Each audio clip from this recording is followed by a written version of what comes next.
नमस्कार मित्रांनो, मागेल त्याला सौर कृषी पंप योजनेमध्ये आपण यामध्ये बरेचसे टॉपिक हे कव्हर केलेले आहेत। तर यामध्ये आपण पाठीमागे पाहिलेलेच आहे की यामध्ये करंट स्टेटसमध्ये A1 form submitted with payment, A1 form approved, A1 form rejected, A1 form kept on hold in approval, vendor information received अशा प्रकारचे बेनिफिशरी सर्व्हिसेसमध्ये आपण ॲप्लिकेशन करंट स्टेटस यामध्ये लाभार्थीचे स्टेटस चेक केलं तर आपणास तशा प्रकारची माहिती ही आपणास तेथे दाखवली जात आहे।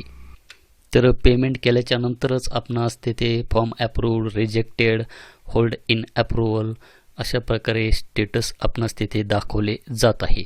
तर अशाच प्रकारे मी तुम्हाला एका लाभार्थी शेतकऱ्याचे स्टेटस येथे चेक करून दाखवतो। तर मी येथे लाभार्थी क्रमांक टाकलेला आहे आणि सर्च या बटनावर क्लिक करतो। तर सर्च या बटनावर क्लिक केल्याच्या नंतर आपण पाहू शकतात की A1 form kept on hold in approval.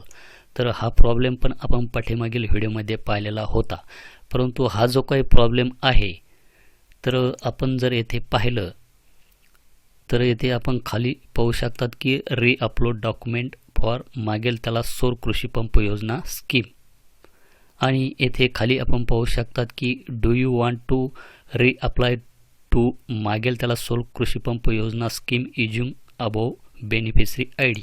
तर येथे आपणास यस करावे लागते। आपण हे पाठीमागील व्हिडिओमध्ये सुद्धा पाहिलेले आहे। आणि येथे आपण पाहू शकतात की upload new correct below mention document.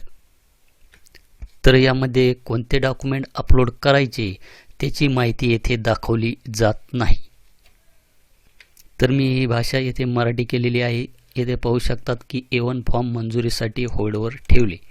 तर योग्य पर्याय निवडा आणि खालील दिल्याप्रमाणे योग्य कागदपत्रे अपलोड करा। तर कागदपत्रे यामध्ये आपण पाहू शकतात की तुम्हाला वरील लाभार्थी ID वापरून मागेल त्याला सौर कृषी पंप योजनेसाठी पुन्हा अर्ज करायचा आहे का? तर मी इथे यस करतो आणि येथे खाली पाहू शकतात की खाली नमूद केलेले नवीन योग्य दस्तऐवज अपलोड करा। तर येथे फॉर्म हा होल्डवर ठेवण्यात आलेला आहे मंजुरीसाठी, परंतु यामध्ये कोणते कागदपत्रे अपलोड करायचे त्याची माहिती येथे देण्यात आलेली नाही।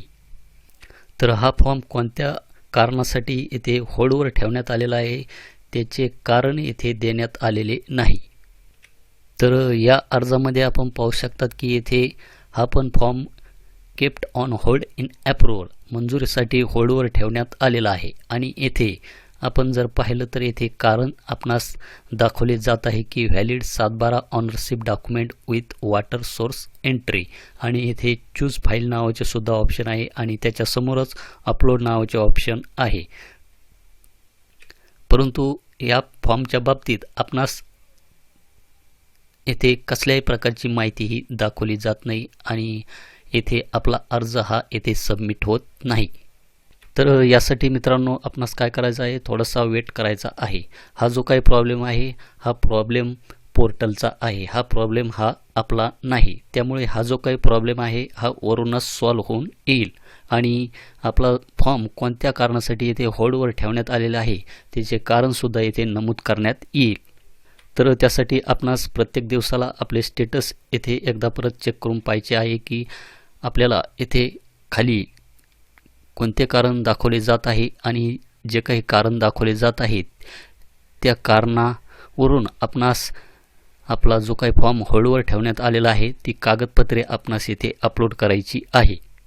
तर यासाठी आपणास कुठेही जाण्याची गरज नाही। हा प्रॉब्लेम पोर्टलचा आहे आणि पोर्टलचा जो काही प्रॉब्लेम आहे हा पोर्टलचा प्रॉब्लेम महावितरणवाले हे ऑटोमॅटिक सॉल्व्ह करून घेतील।